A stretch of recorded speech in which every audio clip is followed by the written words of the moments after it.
In a 2Works2U exclusive, a gut-churning story of survival. A little girl taken from school when she was only 12, not seen again by her family for nearly 20 years, held captive, abused, and raped daily. Well, right now, her accused captor sits in a Green Country jail cell. Hier, je me promenais sur un site internet qui recense les disparitions inquiétantes d'enfants ou d'adultes et on ne se rend pas compte à quel point ce genre d'incident est fréquent en France et dans le monde entier. Les gens disparaissent sans laisser de traces. Ils se volatilisent complètement. Alors certains sont retrouvés morts, d'autres heureusement sont retrouvés en vie. Mais qu'arrive-t-il au pourcentage dont on n'entend plus jamais parler? Pendant longtemps, certaines théories évoquaient même des enlèvements par des extraterrestres ou bien par des réseaux de trafic d'êtres humains. Mais il existe une autre réalité tout aussi cruelle à laquelle nous avons déjà été confrontés à plusieurs reprises. Rosalind McGuinness est une petite fille tout ce qu'il y a de plus ordinaire. Elle a de beaux cheveux châtains aux reflets roux et elle vit avec sa famille à Springfield dans le Missouri. Springfield, c'est vraiment la ville la plus ordinaire qu'on puisse imaginer. C'est une ville de taille moyenne, plutôt calme et sans histoire. C'est l'Amérique du Midwest, quoi. C'est l'Amérique typique. Rosalind grandit dans une maison située dans un quartier résidentiel, le genre de quartier construit pour les familles, avec une école à proximité, quelques commerces, un parc d'ailleurs où Rosalind adore aller jouer avec ses frères et sœurs. Après l'école, la petite fille prend des cours de violon, sa plus grande passion, mais elle a d'autres rêves, notamment celui de devenir vétérinaire. Bref, comme tous les enfants de son âge, elle vit dans sa petite bulle avec ses petites contrariétés, ses petites joies, et c'est une enfant plutôt heureuse comme on peut le voir sur les photos d'elle enfant. À un détail près peut-être, le père de Rosalind n'est pas dans le paysage. Heureusement, sa mère Gayla est très aimante et elle travaille dur pour subvenir aux besoins de la petite famille. Quand même, secrètement, la jeune femme aimerait bien retrouver l'amour et donner à ses enfants, qui sont encore assez jeunes, l'occasion de grandir avec une figure paternelle. Et ses souhaits finissent par être exaucés. Ce jour-là, Gayla ne s'apprêtait pas du tout à rencontrer qui que ce soit. Elle se rendait aux activités du groupe environnemental auquel elle avait adhéré et tout l'après-midi devait être occupée à distribuer des prospectus. Le but était de sensibiliser les habitants de Springfield à l'écologie. Alors, parmi les participants habituels, Gayla repère un homme qu'elle n'a jamais vu auparavant, un brun, moustachu, trentenaire. Naturellement, alors qu'ils se croisent, ils échangent des regards, ils finissent par papoter, et l'homme se présente, il lui dit « Je m'appelle Henri Pillette, et toi, c'est quoi ton petit nom ?» On ne peut pas parler d'un coup de foudre. Mais il est clair que ces deux-là éprouvent une sorte de connexion. Une connexion qui est d'abord tout à fait amicale. Mais Gayla doit bien se rendre à l'évidence. Cet homme est célibataire, il est gentil, il a l'air bien sous tout rapport, il est plutôt mignon, et d'ailleurs il s'intéresse à l'écologie. Mais ce n'est pas tout, il doit aussi bien s'entendre avec ses enfants, et c'est le cas. Le courant passe plutôt bien, alors tout est parfait. Et justement, la relation d'Henri et Gayla est en train d'évoluer vers quelque chose d'un peu plus romantique. Un jour, Gayla réunit tous ses enfants dans le salon, elle a l'air surexcitée, elle leur dit « Vous vous souvenez d'Henri, vous le connaissez un petit peu maintenant ? Eh bien, je l'aime beaucoup. Je sais que ça va beaucoup vous surprendre, mais on a décidé de se marier. » Effectivement, une grande surprise pour ses enfants, c'est très rapide tout ça, mais quelle joie également d'avoir un père à la maison. La petite famille emménage à Poteau dans l'Oklahoma et les enfants doivent donc changer d'école et surtout s'habituer à vivre avec Henri, avec un père, et en plus ils doivent vivre aussi avec ses enfants. Donc ça fait beaucoup de changements d'un coup pour eux. La petite Rosaline ne le sait pas mais Henri l'a repérée. Alors qu'elle a seulement 10 ans, il commence à se montrer un petit peu trop tactile avec elle. Il entre dans sa chambre sans frapper, il insiste pour la border dans son lit, et même quand il lui touche l'épaule vraiment tout à fait chastement, elle ressent un grand malaise qu'elle n'arrive pas du tout à expliquer. Et un jour, Henri commet l'impensable. Il grimpe dans son lit en pleine nuit et il commence à la toucher à des endroits où il ne devrait pas la toucher. C'est une nuit d'horreur pour Rosaline, mais quand elle se rend à la cuisine ce matin-là, rien n'a changé. Henri joue la comédie, les préparatifs du mariage avancent à grands pas, et tout le monde fait semblant d'être heureux. Mais Gayla a déjà compris qu'elle vient de tomber dans un piège. Cet homme n'est pas celui qu'elle a rencontré quelques mois plus tôt. Il se montre parfois violent, il boit souvent un peu trop, et il peut donc représenter une menace pour ses enfants. Pendant 1 an, Rosaline se met au lit, la peur au ventre. Sans faute, Henri finit toujours par se glisser dans ses draps pour abuser d'elle. L'enfant n'ose rien dire à sa mère par peur de gâcher son bonheur et aussi un peu par honte. À son âge, elle a vraiment du mal à comprendre ce qui se passe entre son beau-père et elle, mais elle se sent sale et elle sent qu'elle ne peut se confier à personne. Nous sommes la veille du mariage de Gayla et Henri. Et ce jour-là, Henri fait quelque chose de très étrange. Il s'empare de Rosaline et il demande à sa fille de 15 ans de le suivre. Tous les trois, ils foncent vers sa camionnette. Rosaline est choquée, elle ne comprend pas ce qui est en train de se passer. Alors Henri lui explique. « Maintenant, ma chère Rosaline, nous allons nous marier. Et toi, ma fille, tu seras le prêtre et mon témoin. » Il a l'air si sérieux que les enfants ne savent pas quoi dire. Et alors que l'alliance glisse sur son doigt, la fillette réalise que son beau-père est malade. C'est un homme dangereux et imprévisible. Le mariage d'Henri et Gayla se déroule dans une ambiance assez pesante. Le malaise est palpable. Gayla dit oui à Henri tout en sachant que ce mariage ne durera pas. D'ailleurs, elle prépare déjà sa fuite. Dès qu'elle en aura l'occasion, elle partira. Après de nombreuses tentatives infructueuses pour s'échapper du foyer, Gayla et ses enfants obtiennent enfin une place dans un sanctuaire pour femmes. C'est un lieu où les femmes battues ou meurtries de quelque manière que ce soit peuvent se réfugier, trouver un toit. Rosaline peut enfin souffler. Elle ne sera plus violée par ce beau-père qu'elle détestait. Tant qu'elle a sa mère avec elle, tout va bien. Les McGuinness se construisent une nouvelle vie. Rosaline change d'école. Elle a l'air beaucoup plus épanouie. Mais Henri n'est bien sûr pas du tout satisfait de cette situation. Il a perdu sa femme, qui était aussi son punching ball, et aussi Rosaline, dont il pouvait abuser quand il le voulait. C'était royal pour lui. En plus de cela, Gayla est partie dans son dos sans lui donner aucune explication. Il est furieux, il doit se venger, il va se venger, et pour cela, il doit élaborer un plan. Rosalind McGuinness disappeared when she was 12, kidnapped by her stepdad and taken to Mexico. Janvier 1997, Rosaline a 11 ans et passe une journée ordinaire au collège. Comme tous les soirs, elle rentre chez elle à pied. Elle se sent en sécurité sur ce chemin et ne fait pas du tout attention aux vannes qui la suivent depuis quelques mètres. À l'intérieur, Henri pillette, qui est bien décidé à récupérer son jouet. Il s'est teint les cheveux en noir, il porte de fausses lunettes, et depuis le van, il aborde la petite fille, il commence à discuter avec elle, et Rosaline met du temps à le reconnaître. Alors Henri profite de cette confusion pour kidnapper la fillette. Quand sa fille ne rentre pas ce soir-là, Gayla est horrifiée. Elle contacte immédiatement la police et demande à ce que des avis de recherche soient diffusés à l'échelle nationale. Les semaines passent et les enquêteurs ne trouvent aucune piste. Ils ont simplement quelques indices comme la couleur du véhicule dans lequel serait montée Rosaline. L'enfant s'est volatilisé. Et pour cause, son identité a été totalement effacée. Après l'enlèvement, Henri pillette conduit pendant 2 heures jusqu'à une chambre d'hôtel. Là, il teint les cheveux de Rosaline, il lui met une paire de lunettes factices sur le nez et il lui donne un nouveau nom. Henri n'est pas seul puisqu'il a pris ses enfants avec lui. C'est n'importe quoi. Ensemble, ils effectuent le long trajet en voiture jusqu'à leur destination finale, le Mexique, où le cauchemar commence. Henri est clair avec Rosaline. Toi, tu seras à présent ma femme et la nouvelle mère de mes enfants. La famille arrive au Mexique et pour logement, ils n'ont que des tentes qu'ils installent dans un petit village. Ils ne se rendent dans les grandes villes que pour mendier.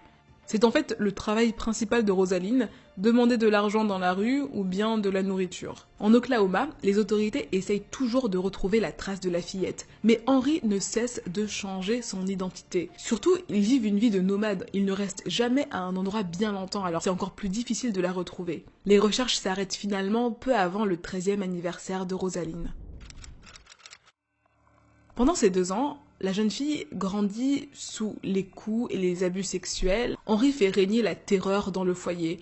Il la frappe avec tout ce qu'il peut trouver, batte de baseball, planche en bois, et il lui est même arrivé de lui tirer dessus avec son fusil, toujours à des endroits bien stratégiques pour qu'elle ne soit pas trop amochée, et surtout pour qu'elle ne meure pas. Puisqu'elle ne veut plus du tout mendier dans la rue, Rosaline apprend à faire des produits maison, comme du miel, de la crème glacée, qu'elle revend ensuite. La tentation de s'échapper est là. Mais où aller? Au Mexique, elle ne connaît personne et elle a bien trop peur des représailles d'Henri. L'ex-beau-père et son ex-belle-fille finissent même par se marier. Sur les photos de mariage, on peut voir une adolescente en robe blanche avec un sourire faux, un sourire forcé. Et Henri ne s'arrête pas là. Il souhaite construire une famille avec Rosaline. Ou en tout cas, il ne prend pas vraiment les précautions nécessaires pour éviter que ça se produise. À seulement 15 ans, la jeune fille donne naissance à un petit garçon à l'arrière de la camionnette d'Henry.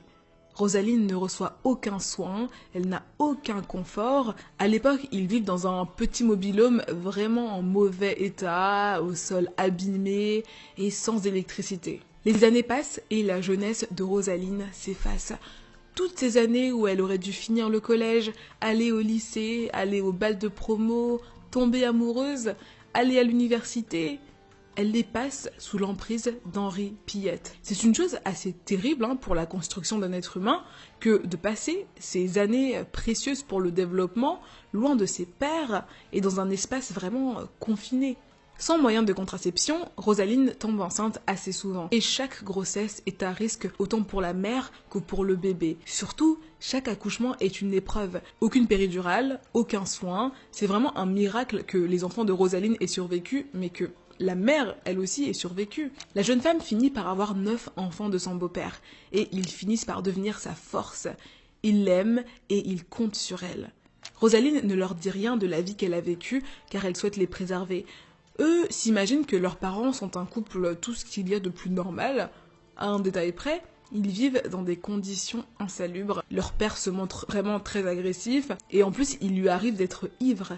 Et dans ces cas-là, ils savent qu'il vaut mieux ne pas être dans les parages. Ils subissent eux aussi les abus d'Henry. Néanmoins, ils n'ont aucun moyen de comparaison. Cette vie est leur normalité. Quand elle a eu 18 ans, Rosaline a été forcée de se rendre dans un commissariat pour expliquer qu'elle n'avait jamais été enlevée, mais qu'elle avait simplement fugué. Et elle a dû également dire aux policiers que ses enfants étaient les enfants d'un ami mexicain. Pendant ce temps, Henry se trouve à l'extérieur du commissariat avec 3 de ses enfants et il l'a prévenu. Si tu dis quoi que ce soit, tes 3 enfants là, tu ne les reverras plus jamais. Mais la vie est insupportable pour ses enfants, au point où le fils aîné de Rosaline finit par s'enfuir.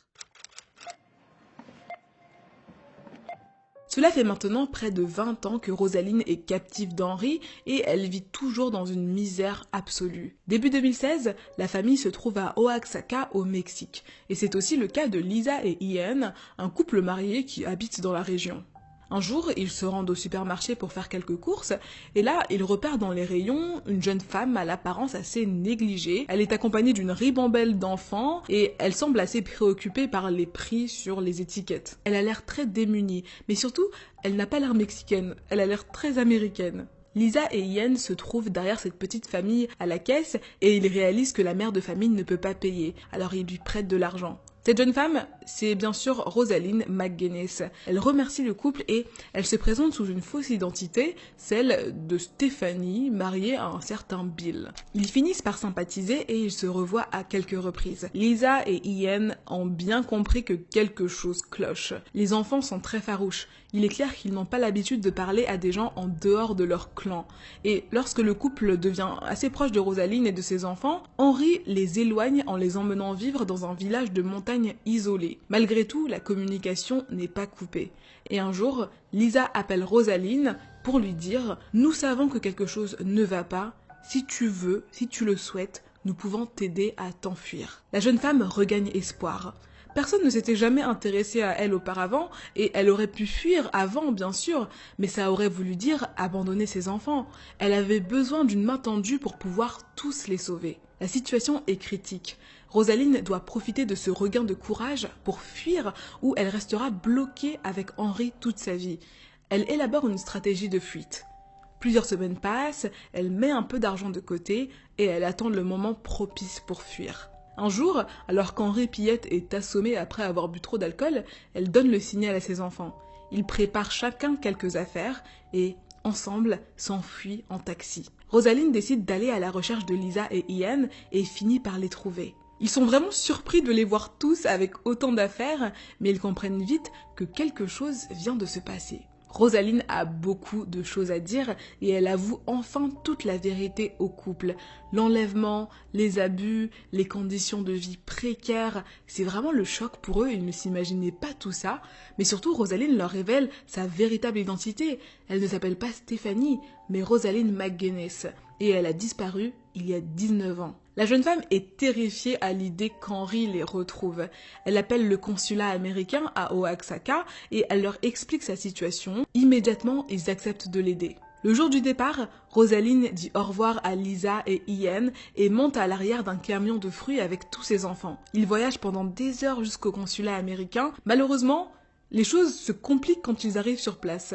Le consulat américain dit ne pas pouvoir intervenir dans cette situation. Rosaline appelle Lisa, elle est paniquée. Cette dernière décide donc de contacter une organisation aux États-Unis qui recense les personnes disparues et aide à les retrouver. L'organisation fait une recherche au nom de McGuinness et constate que Rosaline est toujours portée disparue. Là, il la contacte et il lui conseille de se rendre en bus jusqu'au nord du pays où se trouve l'ambassade américaine de Nogales. Là, il se rend secouru. C'est une véritable aventure, surtout avec 9 enfants. Mais Rosaline est déterminée. Ensemble, ils finissent par rentrer aux États-Unis. 63-year-old Henry Piet. Henry Piet. Henry Piet. Henry Piet. Oklahoma man accused of heinous acts, now under investigation by the FBI, appeared in court today. 63-year-old Henry Piet has garnered national attention, and he faces charges for molestation, rape, and child abuse as a result of claims made by his stepdaughter. Les autorités se sont mises en chasse pendant plusieurs mois avant de finalement attraper Henry Piet. En septembre 2017, l'homme tente d'obtenir un passeport pour les États-Unis auprès de l'ambassade américaine de Mexico. Et le FBI est immédiatement prévenu. Un mois plus tard, Henry Piet est arrêté à Dallas. Il est ensuite extradé en Oklahoma où il est inculpé devant un tribunal fédéral. En octobre 2017, Henry Piet témoigne auprès de journalistes. D'après lui, 99% des allégations de Rosaline sont des mensonges. Il mentionne également qu'il n'a jamais battu ni violé aucun de ses enfants et que lorsqu'il avait des relations sexuelles avec Rosaline, ce n'était pas du tout illégal parce qu'elle était sa femme. De plus, il suggère que Rosaline avait une influence négative sur les enfants et qu'elle les avait retournés contre lui. Le 20 février 2020, Henry Piet est condamné à la prison à vie pour le kidnapping et les sévices qu'il a fait subir à Rosaline McGuinness et à ses enfants. Il est également condamné à payer une amende de $50 000 à sa victime. Même si Rosaline est heureuse d'avoir retrouvé sa liberté, d'avoir retrouvé également son fils aîné qui s'était enfui du Mexique, la transition n'a pas été facile pour ses enfants et elle. Il y avait tout à apprendre pour eux, s'adapter à la culture américaine, à la vie en société, s'adapter à la nourriture américaine, et tout cela avec des moyens limités. En effet, Rosaline n'avait jamais pu travailler dans sa vie d'adulte, et encore moins mettre de l'argent de côté. Heureusement, elle a pu compter sur l'aide de sa famille et sur l'aide d'étrangers sur Internet touchés par son histoire qui ont créé une cagnotte. Elle a pu également compter sur le soutien d'une jeune femme qui avait vécu un traumatisme similaire, Jessie DeGard, qui a passé 18 ans de sa vie séquestrée avant d'être secourue en 2009. Elle a ouvert depuis la fondation Jessie qui aide les victimes d'abus sexuels à long terme. Rosaline McGuinness, aujourd'hui âgée de 36 ans, espère pouvoir commencer à étudier le droit pénal afin de résoudre des affaires comme la sienne. Beaucoup de ces cas concernent des enfants qui, devenus adultes, ont perdu tout espoir, se sentent oubliés et souffrent encore. Terrible histoire, hein? Qu'est-ce que vous en pensez? Dites-le moi dans les commentaires. Moi, j'ai l'impression que ce genre d'histoire, on en entendra encore parler dans le futur. On a eu l'affaire Fritzl, l'affaire Natasha Kampusch, Jessie DeGard, les séquestrés de Cleveland. J'imagine qu'en ce moment même, des gens doivent être séquestrés et attendre d'être libérés, ce qui est terrible. Si vous avez aimé la vidéo d'une manière ou d'une autre, n'hésitez pas à mettre un petit like. N'hésitez pas également à vous abonner à cette chaîne si ce n'est pas déjà fait. Et puis moi, je vous retrouve très bientôt pour une nouvelle vidéo.